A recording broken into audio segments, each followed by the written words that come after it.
As a general rule, things don't end well if the sentence starts, "Let me tell you something I know about the Negro." You don't really need to hear the rest of it.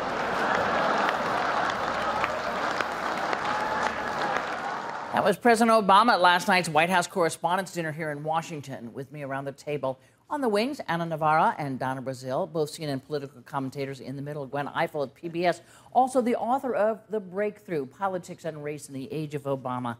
I have to say, I thought that was a great joke because there is truth in that. It was almost him saying, you know, you don't have to listen beyond that.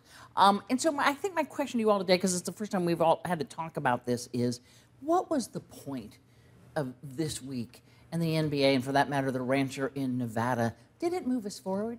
I have to say my favorite piece about that clip is the cut to the black tie, white people all laughing nervously at the joke. And they did laugh Which gets exactly to the heart of this problem here, is we are so uncomfortable when we talk about race, and that we are happy when someone goes so far over the pale, when someone is so ridiculous, that we can all agree that it's offensive, that we can all agree that he's racist.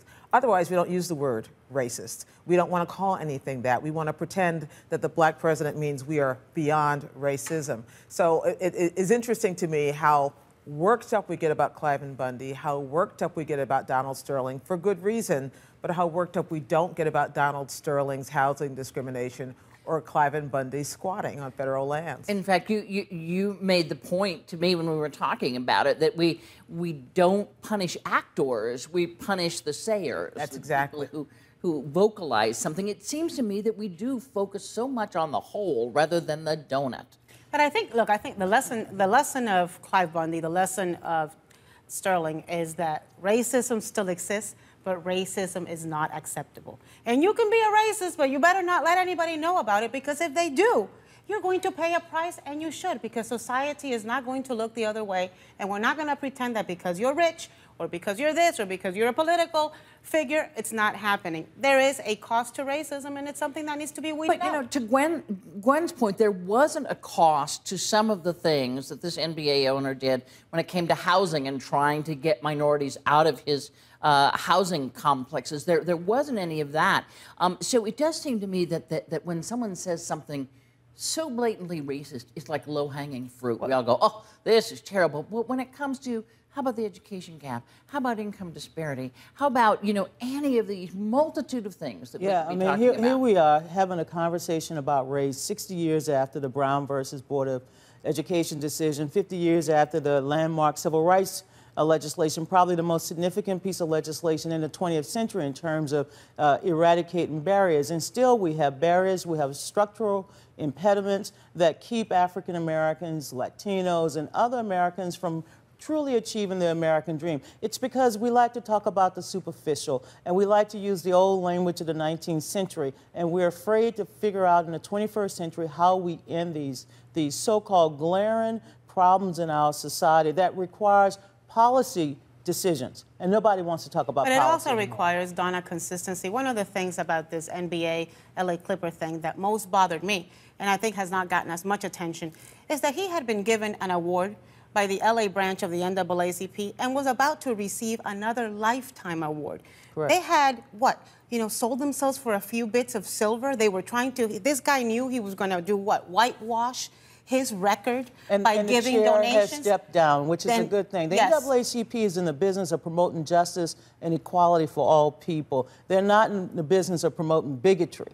And I don't understand the policy behind the donation or what was being awarded to Mr. Sterling. But the point is, Candy, is that in the 21st century, we haven't figured out the language yet. We haven't figured out the policies. And therefore, we have to constantly go back to the past to see if we can reach some conclusion about the future. And if I can say just one more thing to something that Ana said, which is it's not okay to be a racist if nobody knows about it. It's not okay for racism to be practiced as long as you don't say it out loud. We are in this interesting position of punishing people for speech in a society that prizes free speech, and yet not punishing them for actions. And I do think that what we have underlying the outrageousness is a lot of problems which are unaddressed, and which speak to the things that Kenny was talking about. When you talk about education, you talk about who is getting good education and who is not, and how much that falls along racial lines, who's incarcerated, who's not, and how much that is, the president's been talking about, falls along racial lines, who gets opportunities and who doesn't. I don't think that that is insignificant, and it's just something that we don't seem equipped to deal with unless someone says something outrageous. Right. And can I posit this, and if we have it, and I think we do, as we know, Paul Ryan got himself into a bit of trouble when he talked about the inner city, and after a visit that he made there, he was talking about poverty in the inner city and a culture of people who didn't want to work, or that kind of thing. So he was immediately jumped on. This week, he went to talk to the Congressional Black Caucus to further explain. And then he came out and said one thing, and then I want to play you Elijah Cummings, who was in on that meeting right after you hear Paul Ryan. The point I've been making all along is we are marginalizing and isolating poor in our communities, and we need to stop doing that as a country. He says that he's done a tour of the United States and learned a lot. And I think it still has a lot to learn.